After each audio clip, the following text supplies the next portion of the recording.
Welcome to Criminal Chronicles, the channel where we uncover the darkest, most mysterious, and most shocking true crime cases in history. Today's story is not just a crime. It is a moment that changed the United States forever. A single night in New York City that silenced one of the most powerful voices in music and peace. This is the story of John Lennon. John Winston Lennon was born on October 9, 1940, in Liverpool, England. From a young age, he showed an interest in music and creativity. His childhood was complicated, shaped by family struggles and emotional distance, but music became his escape.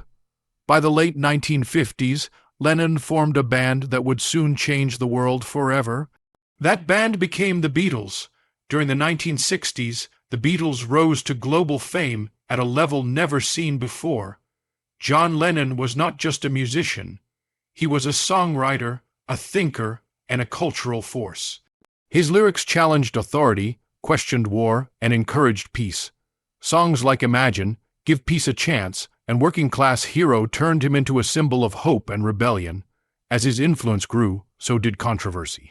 Lennon openly criticized the Vietnam War, spoke against violence, and supported civil rights.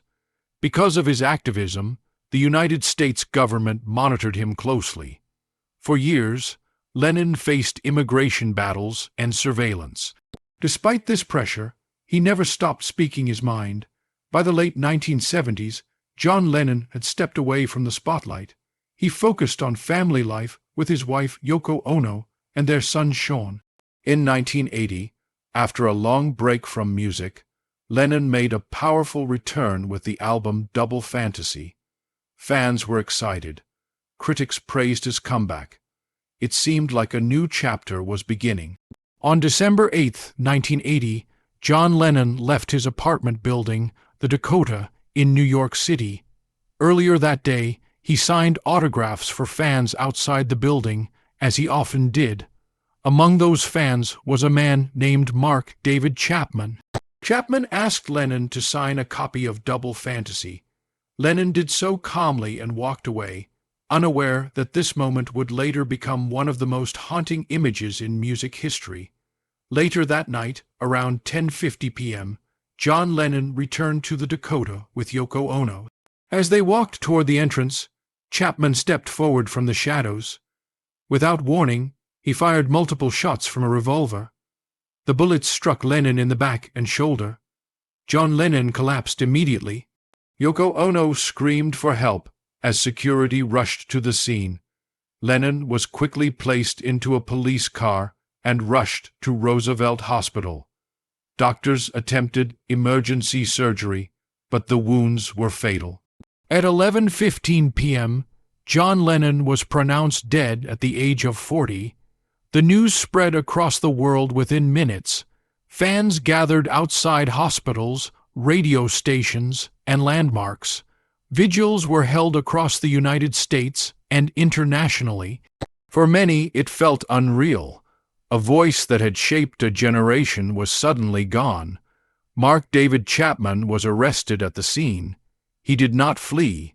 He calmly waited for police while holding a copy of The Catcher in the Rye, a book that would later become central to discussions about his mental state. Chapman confessed to the shooting and stated that he acted alone. During the investigation, Chapman revealed obsessive thoughts about fame, identity, and recognition. He claimed that killing Lennon would make him important. Psychiatrists evaluated him extensively, and despite evidence of mental illness, he was deemed competent to stand trial. In 1981, Chapman pleaded guilty to second-degree murder. He was sentenced to 20 years to life in prison. Over the decades, he has been denied parole multiple times. The case was considered legally solved, yet emotionally it remains deeply unresolved for millions of people. John Lennon's murder raised questions about celebrity safety, gun violence, and mental health. Many questioned how such a public figure could be so vulnerable. Others questioned the larger cultural impact of silencing a voice that preached peace in a violent world, Lennon's death did not end his influence. His music continued to inspire movements, artists, and activists. Songs like Imagine became global anthems for peace and unity. His message reached even further after his death, reminding people of the power of words and art. Today, the Dakota remains a place of remembrance. Across the street, Strawberry Fields stands as a living memorial, where fans still gather to honor Lennon's life and legacy. The word Imagine is engraved into the ground, a simple yet powerful reminder of what John Lennon stood for. The assassination of John Lennon is not just a crime story. It is a cultural wound. It represents the loss of creativity, hope, and fearless expression. It reminds us how fragile even the most influential voices can be. Thank you for watching Criminal Chronicles.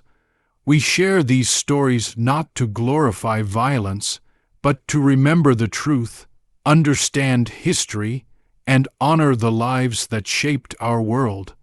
John Lennon may be gone, but his message of peace continues to echo across generations. Stay curious, stay aware, and we will see you in the next story.